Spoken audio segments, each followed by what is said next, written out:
সম্প্রতি আপনারা তো নিশ্চয়ই খবরে বা খবরের কাগজে ভারতের নিউক্লিয়ার লিপ সাকসেস সম্বন্ধে শুনেছেন বা পড়েছেন, যা থেকে ভবিষ্যতে ভারত পারমাণবিক চুল্লি থেকে অফুরন্ত বিদ্যুৎ উৎপাদনে অভাবনীয় সাফল্য লাভ করবে। কিন্তু আপনারা কি জানেন কিভাবে কোন পরিস্থিতিতে এই প্রকল্পের সূচনা হয়েছিল এবং কার হাত ধরে ও পরিকল্পনার মাধ্যমে ভারতবর্ষ এই অভাবনীর প্রচেষ্টা পূরণের পথে পা বাড়ায়? এই প্রকল্পের মূল রূপকার ছিলেন ডক্টর হোমি জাহাঙ্গীর ভাভা, যিনি ছিলেন ভারতের একজন প্রখ্যাত নিউক্লিয়ার সায়েন্টিস্ট এবং দেশের পারমাণবিক কর্মসূচির জনক। কিন্তু তিনি কেন এই 3 স্টেজ নিউক্লিয়ার প্রোগ্রাম গঠনের সিদ্ধান্ত নেন? ঘটনাটি এরূপ যে দ্বিতীয় বিশ্বযুদ্ধ চলাকালীন আমেরিকা জাপানের হিরোশিমা ও নাগাসাকিতে যে পরমাণু বোমা বর্ষণের মাধ্যমে যে বিস্ফোরণ ঘটিয়েছিল তার প্রভাব দেখে তিনি বুঝেছিলেন এই বিপুল পরিমাণ শক্তি শুধু যুদ্ধ ও ধ্বংসের জন্য নয়, এই শক্তি বিদ্যুতের উৎপাদনের জন্য ব্যবহার করতে হবে। এই ভাবনা থেকে 1944 সালে তিনি টাটা ট্রাস্টকে একটি চিঠি লেখে বলেছিলেন, India should develop nuclear research for future energy. এখান থেকেই ভারতের নিউক্লিয়ার পরিকল্পনার যাত্রা শুরু হয়। এইভাবে 1945-এ Tata institute of fundamental research TIFR গঠিত হয়। এর মূল কাজ ছিল basic science research, nuclear physics development.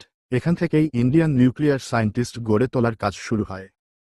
এরপর 1948 সালে অ্যাটমিক এনার্জি কমিশন AEC প্রতিষ্ঠা করেন তৎকালীন প্রধানমন্ত্রী জওয়াহরলাল নেহরু, যার চেয়ারম্যান ছিলেন ডক্টর হোমি ভাভা। AEC এর মূল লক্ষ্য ছিল নিউক্লিয়ার রিসার্চ ও পলিসি কন্ট্রোল করা। এবং 1954 সালে department of atomic energy DAE, যা ছিল মুখ্যত প্রধানমন্ত্রীর অধীন সংস্থা, ডক্টর ভাভা ছিলেন এর প্রধান। এখানে থেকে শুরু হয় reactor design, uranium mining, fuel cycle research এবং দেশের পারমাণবিক কর্মসূচি পরিচালনা করার কাজ। কিন্তু এই কাজের মূল সমস্যা ছিল ভারত বিশ্বের মাত্র 1-2% ইউরেনিয়াম রিজার্ভের মালিক, তাই এই পরিমাণ ইউরেনিয়াম দিয়ে দীর্ঘদিন বিদ্যুৎ উৎপাদন সম্ভব ছিল না। কিন্তু থোরিয়ামের রিজার্ভ ছিল 25%, তাই বিজ্ঞানী হোমি ভাভা একটা মাস্টার প্ল্যান তৈরি করেন, নিউক্লিয়ার লিপ, যেখানে কম ইউরেনিয়াম বেশি থোরিয়াম ব্যবহার করা হবে। এরপরই ফার্স্ট রিসার্চ রিঅ্যাক্টর তৈরি হয় 1956 সালে, Asia's first swimming pool type atomic reactor, যা ছিল এশিয়ার প্রথম নিউক্লিয়ার রিঅ্যাক্টর। এর স্থান ছিল ট্রোম্বে। এটি ছিল ট্রেনিং এবং এক্সপেরিমেন্টের জন্য। এই প্রক্রিয়ার 3টি দশা রয়েছে। প্রথম দশা PHWR অর্থাৎ প্রেশারাইজড হেভি ওয়াটার রিঅ্যাক্টর। এ জ্বালানি হিসেবে প্রাকৃতিক ইউরেনিয়াম U-235 + U-238 ব্যবহৃত হয়। এখানে U-235 নিউক্লিয়ার ফিশন শক্তি উৎপন্ন করে U-238 থেকে ধীরে ধীরে প্লুটোনিয়াম Pu-239 তৈরি হয় এবং এই বিক্রিয়ায় নিউট্রন ও উৎপন্ন হয়, ফলে বিক্রিয়াজাত পদার্থ হিসেবে প্লুটোনিয়াম Pu-239 পড়ে থাকে।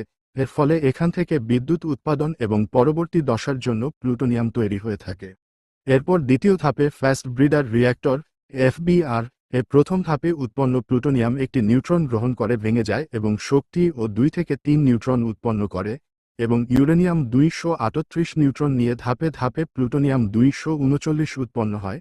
এইভাবে এখানে প্রয়োগকৃত থোরিয়াম 232 নিউট্রন গ্রহণ করে থোরিয়াম 233-তে পরিণত হয়, যা অস্থিতিশীল প্রকৃতির হয় এবং বিভিন্ন ধাপের মাধ্যমে প্রোটাক্টিনিয়াম 233 এবং ইউরেনিয়াম 233-তে পরিণত হয়, যা তৃতীয় ধাপে জ্বালানি হিসেবে ব্যবহৃত হয়। তৃতীয় ধাপ হল থোরিয়াম রিঅ্যাক্টর, যেখানে আগের ধাপে উৎপন্ন ইউরেনিয়াম 233 ভেঙে গিয়ে শক্তি এবং নিউট্রন উৎপন্ন হয়।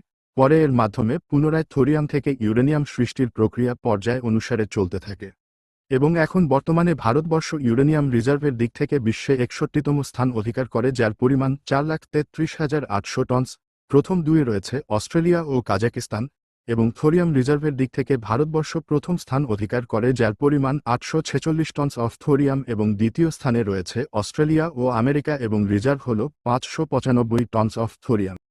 1950 সাল নাগাদ ডক্টর ভাভা এই নিউক্লিয়ার লিপ নিয়ে ভেবেছিলেন এবং 1956 তিনি তার ভাবনার প্রথম ধাপটি অর্জন করেন প্রোটোটাইপ রিসার্চ রিঅ্যাক্টর নির্মাণের মাধ্যমে এবং বর্তমানে 2026-এর দ্বিতীয় দশাটিতে ভারতীয় সায়েন্টিস্টরা সফলতা অর্জন করেছে এবং আশা করা হচ্ছে 2050 থেকে 2070 সালের মধ্যে তৃতীয় দশাটি পরীক্ষা সম্পূর্ণ হবে এবং নিউক্লিয়ার লিপ প্রোগ্রামটিতে পূর্ণ সফলতা অর্জন করা যাবে।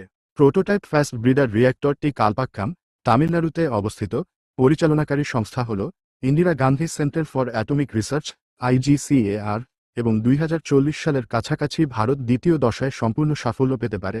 এছাড়া ভারতের অন্যান্য রাজ্যতে নিউক্লিয়ার পাওয়ার প্ল্যান্ট রয়েছে, যেমন উত্তরপ্রদেশ, গুজরাট এবং থোরিয়ামের ভান্ডার মূলত রয়েছে সমুদ্র উপকূলবর্তী রাজ্যে, যেমন ওড়িশা, তামিলনাড়ু, অন্ধ্রপ্রদেশ এবং ভারত ব্যতীত রাশিয়া, যারা বাণিজ্যিকভাবে এই প্রক্রিয়া ব্যবহার করে এবং নিউক্লিয়ার লিপ দ্বারা ভারতবর্ষ ভবিষ্যতে শক্তি তথা বিদ্যুৎ উৎপাদনে স্বনির্ভর হতে পারবে, অর্থনৈতিক উন্নয়ন ঘটবে, বিজ্ঞান ও প্রযুক্তির উন্নতি ঘটবে।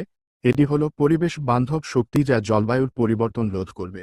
আশা করি ভিডিওটি আপনাদের ভালো লেগেছে। ভিডিওটি ভালো লাগলেই একটি লাইক ও শেয়ার করে দেবেন। তো দেখা হচ্ছে পরের ভিডিওতে।